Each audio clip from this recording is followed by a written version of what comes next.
जय हिंद दोस्तों, welcome to the सरकारी जॉब। आज का टॉपिक मोस्ट इंपॉर्टेंट रहेगा। आज हम डिटेल में डिस्कस करने वाले हैं एमपीपीजीसीएल Madhya Pradesh power generating company limited, मतलब कि पावर प्लांट में जो आपकी वैकेंसीज आई हुई है मैकेनिकल और इलेक्ट्रिकल के लिए प्लांट असिस्टेंट की पोस्ट पे। इसका डिटेल सिलेबस हम डिस्कस करने वाले हैं। ध्यान से ये वीडियो देखिएगा, वन बाय वन हम डिस्कस करते हैं। मैंने आपके पूरे पिछले 3 वर्षों के पेपर का जो है एनालिसिस किया है, लास्ट जो आपके 3 ईयर के पेपर थे उनका। उसके बाद में आपके लिए वीडियो लेकर आया हूँ। काफी डिटेलिंग में मैं आपको बताते हुए चलूंगा कि किस टॉपिक से किस लेवल के क्वेश्चन पूछे जाते हैं, आपको क्या पढ़ना है क्या नहीं पढ़ना है। अगर आप एमपीपीजीसीएल में सिलेक्शन लेना चाहते हो तो यह वीडियो आपके लिए बेस्ट हो सकता है, क्योंकि यहाँ पर हम डिटेल वाइज डिस्कस करेंगे। काफी लोगों की क्यूरीज रहती है, कमेंट्स रहती है, क्योंकि यहाँ पर जो है कॉमन पेपर होता है वह भी मैं आगे बताऊंगा आपको कि कहाँ कहाँ से क्वेश्चन बनते हैं, पेपर का सिलेबस क्या होता है, एग्जाम पैटर्न कैसा रहता है, टेक्निकल और नॉन टेक्निकल किस किस टॉपिक से प्रश्न पूछे जाते हैं, तैयारी कहाँ से वो कैसे करें। इन सारी चीजों को हम डिटेल वाइज समझेंगे। जो भी कैंडिडेट चैनल से नए जुड़े हो चैनल को सब्सक्राइब कर लीजिएगा, और वीडियो अगर आपको अच्छा लगता है, हेल्पफुल लगता है तो वीडियो को लाइक भी जरूर कीजिएगा। थोड़ी सी बेसिक जानकारी मैं आपको यहाँ पर बता दूं कि आपकी जो पोस्ट थी वह थी आपकी प्लांट असिस्टेंट की। इसमें आपको मैकेनिकल वाले कैंडिडेट और इलेक्ट्रिकल वाले कैंडिडेट दोनों थे। और इसकी अगर अराउंड बात करें 90 पोस्ट है टोटल आपकी मिला के। इसमें 10th प्लस रेगुलर आईटीआई मांगा जाता है, 18 से 40 साल एज रहती है। आपने सभी ने फॉर्म फिलअप कर दिए होंगे। इसकी डेट जो है चली गई है, अभी जस्ट 2 महीने बाद जो है इसके एग्जाम कंडक्ट करा दिए जाएंगे। एमपीपीजीसीएल जो है वह लगभग 3 महीने में, कितने 3 मंथ में अपनी प्रोसेस जो है कंप्लीट कर देता है। तो आपको इसके प्रति जागरूक रहना है, तैयारी को अपनी कंटिन्यू रखना है। अब यहाँ पर जो आपका संयंत्र सहायक या प्लांट असिस्टेंट मैकेनिकल है और प्लांट असिस्टेंट इलेक्ट्रिकल है, पोस्ट के बारे में आपको पहले से पता होगा कि रेगुलर बेसिस पे जॉब होती है आपके लिए। 53 पोस्ट है मैकेनिकल वालों की और इलेक्ट्रिकल वालों की 37 पोस्ट है। अगर हम यहाँ पर बात करें तो कई लोगों को कंफ्यूजन है, काफी कैंडिडेट के ऐसे मैसेज आए थे। उसी आधार पे मैं आपको एक बात यहाँ पर क्लियर कर देता हूँ सिलेबस डिस्कस करने से पहले। जो संयंत्र सहायक या प्लांट असिस्टेंट हम इसको कहते हैं, संयंत्र सहायक मैकेनिकल वाले जो कैंडिडेट रहेंगे इनका कॉमन पेपर होता है। जितने भी मैकेनिकल वाले रहेंगे कैंडिडेट, जैसे कि अगर आपका ट्रेड मशीनिस्ट है, फिटर है, वेल्डर है, एचपी वेल्डर है, मैकेनिक पंप है, मैकेनिक वाहन है, मोटर मैकेनिक है, डीजल मैकेनिक है, वेल्डर आदि, इन सभी के जो क्वेश्चन होते हैं, जो पेपर होता है इसका, यह कॉमन पेपर होता है। मतलब आपको एक ही पेपर आएगा, हर ट्रेड का अलग अलग यहाँ पर एग्जाम कंडक्ट नहीं कराया जाता। बाकी अगर आपका एससीयूटी है या एनसीयूटी है, उससे कोई भी इशू यहाँ पर नहीं है। ऐसे ही इलेक्ट्रिकल वालों का कॉमन पेपर होता है। इसमें आप देख सकते हो इलेक्ट्रिशियन वाले कैंडिडेट, वायरमैन वाले कैंडिडेट, इलेक्ट्रॉनिक्स वाले कैंडिडेट और इंस्ट्रूमेंटेशन वाले कैंडिडेट जो होते हैं उनका यहाँ पर पेपर होता है, कॉमन पेपर होता है। तो दोनों चीजों का आप समझ चुके होंगे। ऐसा नहीं है कि मोटर मैकेनिक वालों का पेपर अलग हो जाएगा और फिटर वालों का पेपर अलग होगा। अब यहाँ पर थोड़ा सा चयन प्रक्रिया को समझिएगा। आपको टोटल 100 क्वेश्चन पूछे जाएंगे, जिसमें 75 क्वेश्चन जो आपके ट्रेड से रिलेटेड होंगे। और हर प्रश्न के लिए आप यहाँ पर देख सकते हो 1 अंक आपको दिया जाता है। और अगर हम बात करें यहाँ पर नकारात्मक अंकन को, तो यहाँ पर आपको स्पष्ट बताया गया है कि परीक्षा में अभ्यर्थियों द्वारा दिए गए गलत उत्तर का नकारात्मक अंकन, नेगेटिव मार्किंग नहीं होगा। मतलब यहाँ कोई भी नेगेटिव मार्किंग नहीं होती है। यहाँ पर यह आप एक चीज से बेनिफिट भी कह सकते हो, या तो प्लस पॉइंट या माइनस पॉइंट, जैसा भी आप समझो। अब हम सबसे पहले डिस्कस करते हैं प्लांट असिस्टेंट मैकेनिकल वाले जो कैंडिडेट है उनका सिलेबस, किस किस टॉपिक से क्वेश्चन आते हैं। तो पहले मैं यहाँ पर आपको एक बात श्योरिटी के साथ क्लियर करा दूं, जितने भी मैकेनिक में टॉपिक है, चाहे वह फीटर वाले कैंडिडेट हो, मोटर मैकेनिक या डीजल मैकेनिक वाले कैंडिडेट हो, या मशीनिस्ट वाले कैंडिडेट हो, वेल्डर वाले कैंडिडेट हो, इनमें जो कॉमन टॉपिक होते हैं अधिकतर क्वेश्चन वही से पूछे जाते हैं। लेकिन ऐसा नहीं है कि आपको लेथ से क्वेश्चन नहीं आएगा या सीएनसी से क्वेश्चन नहीं आएगा या मिलिंग या सेपर से क्वेश्चन नहीं आएगा। डेफिनेटली क्वेश्चन वहां से भी आते हैं। और ऐसा भी नहीं है कि इंजन से क्वेश्चन नहीं आएगा। हाँ, लेकिन एक चीज होती है, जो कुछ कॉमन लगभग 10 टॉपिक तो ऐसे हैं जो आपके दोनों के इसमें होते हैं, क्वेश्चन आपके अधिकतर वहां से बनते हैं। अब इसमें फीटर वाले सोचते हैं कि अधिकतर पेपर जो है फीटर से आता है। और जिन्होंने अच्छे से पढ़ा होगा मैकेनिक में, डीजल मैकेनिक या मोटर मैकेनिक, उनको लगता है कि पेपर हमारे यहाँ से आया है, लेकिन ऐसा नहीं होता है। कॉमन टॉपिक से यहाँ पर क्वेश्चन उठाए जाते हैं। अगर हम टॉपिक की बात करें तो जो आपका चैप्टर है सेफ्टी, सुरक्षा से संबंधित जितने भी क्वेश्चन बन सकते हैं अप्रोक्सीमेटली, अगर हम बात करें, मैं इसकी क्लासेस भी आपके लिए 1 बाय 1 लेके आऊंगा और सारी डिटेल बताऊंगा। यहाँ से 2 से 3 क्वेश्चन बनते हैं, चाहे वो आपके फायर एक्सटिंग्विशर से आए, 5 से क्वेश्चन पूछे जाए, सेफ्टी से रिलेटेड क्वेश्चन पूछे जाए, यहाँ से आपको क्वेश्चन बनते ही है। हैंड टूल्स के अंतर्गत जितने भी हैंड टूल्स होते हैं वहां से आपको क्वेश्चन बनते हैं। सूक्ष्म मापी यंत्र जो आपकी मेजरिंग इंस्ट्रूमेंट होते हैं, जैसे स्टील रूल हो गया, माइक्रोमीटर हो गया, वर्नियर कैलिपर्स हो गए, इनका लिस्ट काउंट निकालना आदि, यहाँ से क्वेश्चन पूछे जाते हैं। यह जो टॉपिक है यहाँ से क्वेश्चन थोड़े डीप में पूछ ले जाते हैं। उसी के बाद आ जाएगा आपका गेजिस, मतलब गेज। अब गेज की बात करें तो फीलर गेज, यहाँ से आपको क्वेश्चन बनेगा ही। फीलर गेज हो गया, वायर गेज हो गया, प्लग गेज हो गए, रिंग गेज हो गए, इन गेजेस के बारे में आपको क्वेश्चन पूछे जाते हैं, यहाँ से आपके क्वेश्चन बनते हैं। तो यह गेज वाला पूरा टॉपिक आपको पढ़ना ही है, यहाँ से डेफिनेटली क्वेश्चन बनते हैं। मार्किंग और मार्किंग मीडिया कम बनते हैं, लेकिन यहाँ से भी 1-2 क्वेश्चन आने की प्रबल संभावना रहती है। पिछली बार आए हुए क्वेश्चन है, चाहे वो मार्किंग मीडिया के माध्यम से पूछ लिए जाए या दूसरे किसी भी वे से, लेकिन मार्किंग मीडिया से आपको क्वेश्चन बनते हैं। कटिंग टूल से रिलेटेड क्वेश्चन आपको बनते हैं, सभी को बनते हैं यहाँ से क्वेश्चन, और सभी के इसमें टॉपिक होते भी है। जैसे ड्रिल हो गया, टेप हो गए, डाई हो गई, और अगर हम थोड़ा सा यहाँ पर डीप में जाए तो लेथ मशीन के टूल्स हो गए, single point cutting tool, multi point cutting tool आदि। इसी के साथ साथ रीमर आदि हो गया, यहाँ से आपको डेफिनेटली क्वेश्चन बनती है। जिग और फिक्चर, यहाँ से भी आपको क्वेश्चन पूछे जाते हैं।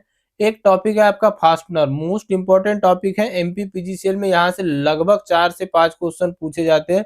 और फास्टनर एक ऐसा टॉपिक है जो सभी के इसमें होता है।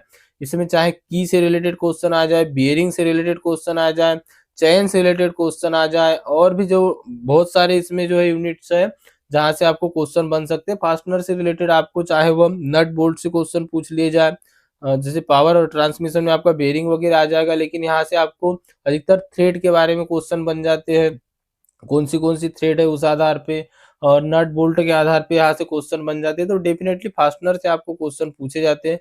पावर ट्रांसमिशन में आपके बेल्ट हो गया, गियर हो गया, चैन हो गई, पुल्लिया हो गई, यहाँ से आपको क्वेश्चन पूछे ही जाते हैं।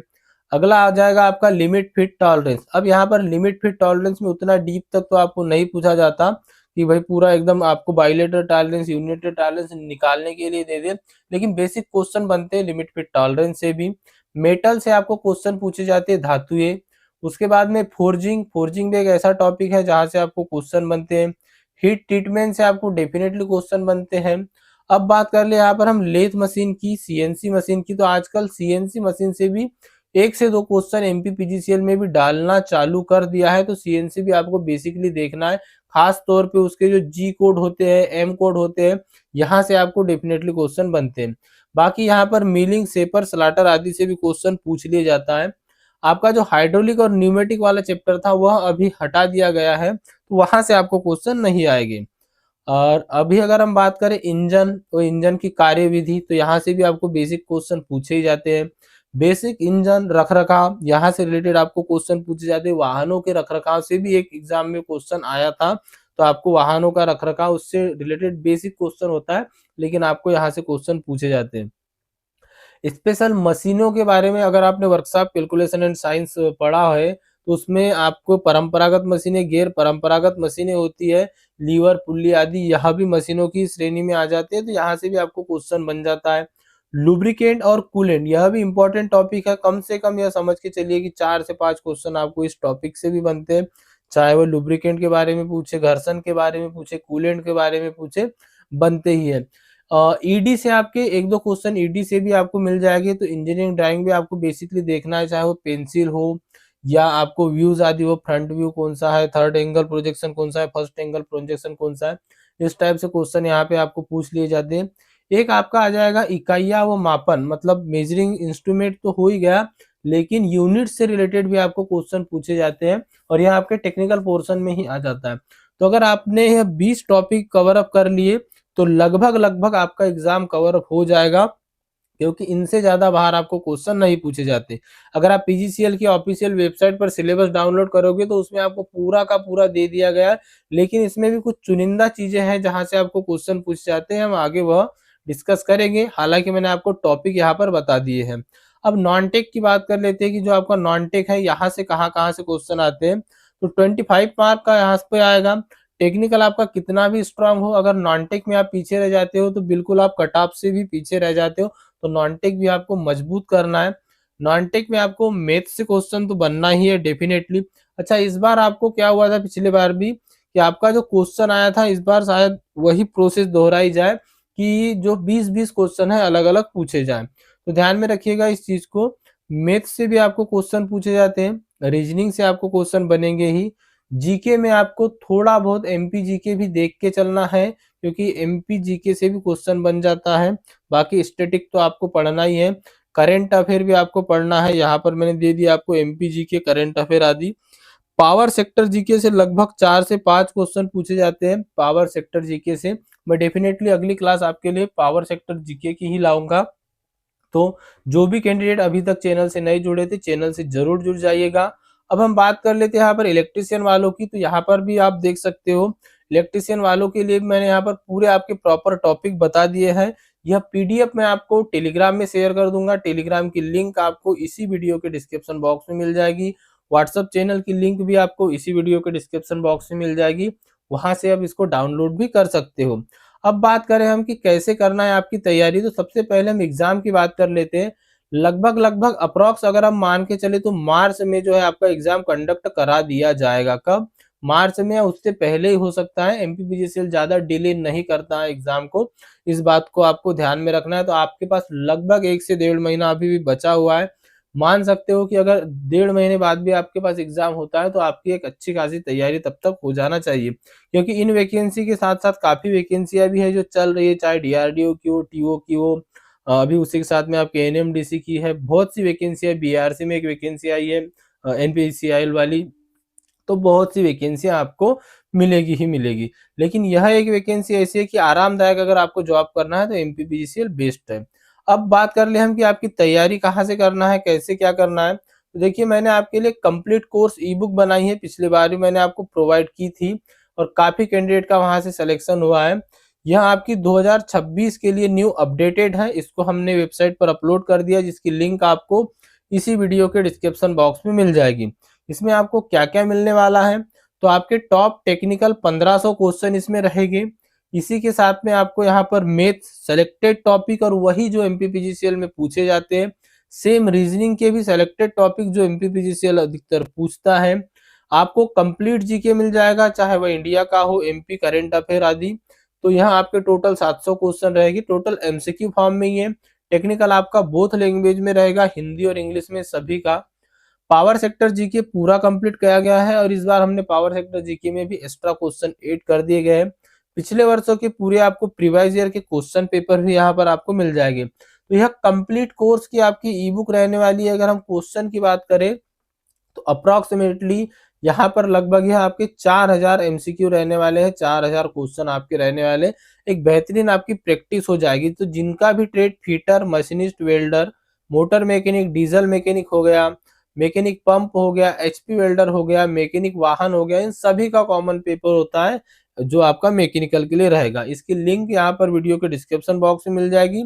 इस पीडीएफ में भी आपको ये लिंक मिल जाएगी। जैसे ही आप इस पे क्लिक करते हो तो वहां पर भी आप इस लिंक के जरिए आप पहुंच जाओगे कहाँ पर, इसकी वेबसाइट पर, जहां से आप इसको ले सकते हो। अगर हम यहाँ पर देखना चाहे तो वह भी मैं आपको नेक्स्ट वीडियो में बता दूंगा कि अगर आपको कोई समस्या आती है तो। सेम ऐसा ही इलेक्ट्रिकल वालों का है, यहाँ आपका भी कंप्लीट कोर्स यहाँ पर आपको मिल जाएगा और इसकी लिंक भी आपको वीडियो के डिस्क्रिप्शन बॉक्स में मिल जाएगी। तो इन 1 से 1.5 महीने में बेहतरीन प्रैक्टिस करना चाहते हो क्वेश्चन की, एमपीपीजीसीएल का एक लेवल होता है जहां से वो क्वेश्चन पूछे जाते हैं। डेफिनेटली आपको लगता होगा कि क्वेश्चन नीमी से आ गया या यह क्वेश्चन किसी एशियन की बुक से आ गया, लेकिन एमपीपीजीसीएल का एक लेवल है जहां से हर बार क्वेश्चन बनते हैं। तो इस बार को आपको ध्यान में रखना है। एमपीपीजीसीएल की अगर आप प्रिपरेशन कर रहे हो तो डेफिनेटली जितने टॉपिक मैंने आपको बताए हैं आपके लिए इंपॉर्टेंट रहेंगे, चाहे वो टेक्निकल वाले हो, नॉन टेक्निकल वाले हो। सभी को यह चीज ध्यान में रखना है, तो अपनी तैयारी को बेहतरीन कीजिए। आगे आपकी क्लासेस भी आपको कंटिन्यूअसली देखने को मिल जाएगी। तो आपकी कोई भी क्यूरीज आदि हो तो आप कमेंट बॉक्स में कमेंट करके जरूर बताइएगा। ई बुक से रिलेटेड अगर आपको कोई भी परेशानी हो तो आप व्हाट्सएप पर डायरेक्टली मैसेज कर सकते हो। व्हाट्सएप नंबर भी डिस्क्रिप्शन में दे दिया गया है, और ई बुक की फोटो पर भी आपको जो कवर पेज है उस पे भी आपको व्हाट्सएप नंबर मिल जाएगा, तो व्हाट्सएप पर मैसेज आप वहां पर कर सकते हो। तो यहाँ आपका कंप्लीट कोर्स की जानकारी मैंने आपको दे दी, कहाँ कहाँ से क्वेश्चन पूछे जाते हैं। और एक चीज मैं आपको बता दूं, डीप एनालिसिस करके मैंने आपके लिए टॉपिक निकाले जहां से आपको क्वेश्चन पूछे जाते हैं। ध्यान से एक बार समझ लीजिएगा, प्रीवियस ईयर क्वेश्चनों से मिलान कर लीजिएगा। तब अगर आपको लगता है कि हाँ इस टॉपिक से क्वेश्चन आते हैं, तो बिल्कुल डेफिनेटली इन टॉपिक को तो आपको छोड़ना ही नहीं है। तो चलिए मिलते हैं अगली क्लास में, तब तक के लिए thank you and bye bye. सभी लोग एक बार वीडियो को लाइक कर दीजिएगा, जो चैनल से नए जुड़े हो चैनल को सब्सक्राइब करके बेल आइकन को ऑन जरूर कीजिएगा।